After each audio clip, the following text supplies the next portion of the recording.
Sitting behind the resolute desk in the Oval Office, Donald Trump lifts a model of a B-2 bomber into his hands, turns it, admires it, and smiles. "Let me just hug that little sucker."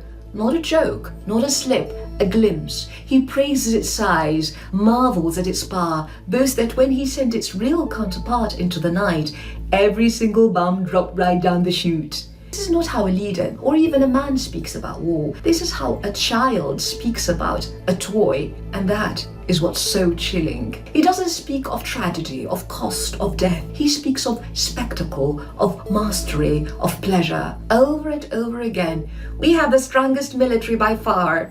No one even close fears them, and it's not even close." He lingers with glee on bombs falling perfectly. He revels in the biggest explosions anybody's ever heard. Days earlier, he looked at Cog Island, reduced to rubble, and said the US could strike at some more just for fun. Just for fun. Violence is not reluctant, it is indulgent. Not a burden, an appetite. Not necessity, play. And it doesn't stop with him. From the Oval Office to the Pentagon, the language doesn't change. Pete Hegseth, with sheer exhilaration, declares B-2s, B-52s, B-1s, Predator drones, death and destruction from the sky all day long. All day long. The words of a psychopath, not a statesman.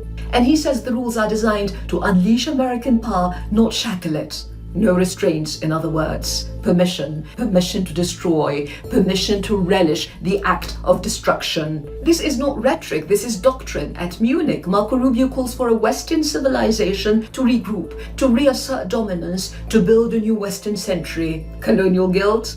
A weakness. Taken together, this is an administration with one organizing principle: brutal force, no restraint, no law, no treaties, no interest in the very institutions America built after World War II. Look closer at the men entrusted with war. A war secretary accused of sexual misconduct, who paid to silence a rape allegation, who shows up to work drunk, who frequents strip clubs, harasses women until he's thrown out, whose colleagues recall drunken nights shouting, "Kill all Muslims," whose own mother spoke of a long record of abuse of women, and there are many, she says. Even his body speaks. Deus Vult, the Crusaders' call, the Jerusalem cross, symbol of the Knights Templar, founded in occupied Jerusalem in 1119 with Al-Aqsa Mosque as their headquarters, Kafir in Arabic, infidel, a pathological obsession with Muslims. These are not tattoos, they are declarations, fragments of a sick worldview in which politics becomes crusade and the modern world a permanent battlefield between the West and its enemies, Islam foremost among them. And then those who don't just surround power but steer it.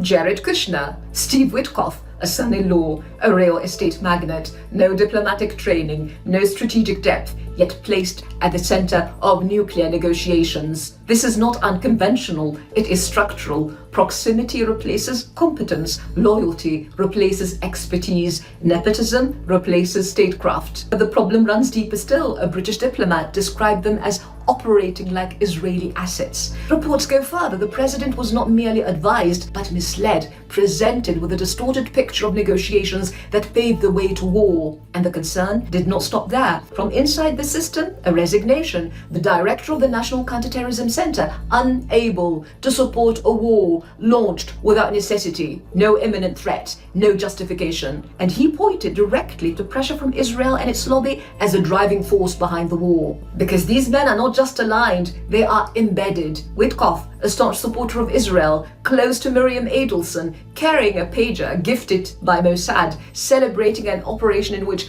thousands of pagers exploded across Lebanon, killing civilians, children, health workers, injuring thousands more. Kushner, bound by deep financial, political, and personal ties to Israel's far-right leadership, at the center of policy, without distance, without neutrality. And these were the men entrusted with diplomacy, with nuclear negotiations, with one of the most dangerous files in modern geopolitics, ill-equipped, inexperienced, ideologically aligned, more attuned to Netanyahu's priorities than to preventing war or protecting American interests. And then the record closes in. The Omani foreign minister minister who mediated the talks says a deal was on the table, a deal that met Trump's demands. It was not rejected, it was abandoned, just like that. The British National Security Advisor agrees. No imminent Iranian threat. A favorable agreement within reach. Diplomacy did not fail. It was deliberately cut short. And the most damning judgment comes from one of the diplomats present. We regarded Witkoff and Kushner as Israeli assets that dragged a president into a war he wanted to get out of. And now the pattern is unmistakable. Power is no longer a public trust, it is private property, distributed to family, to friends, to loyalists. A son-in-law runs diplomacy, a friend handles nuclear negotiations. This is not dysfunction, this is the system.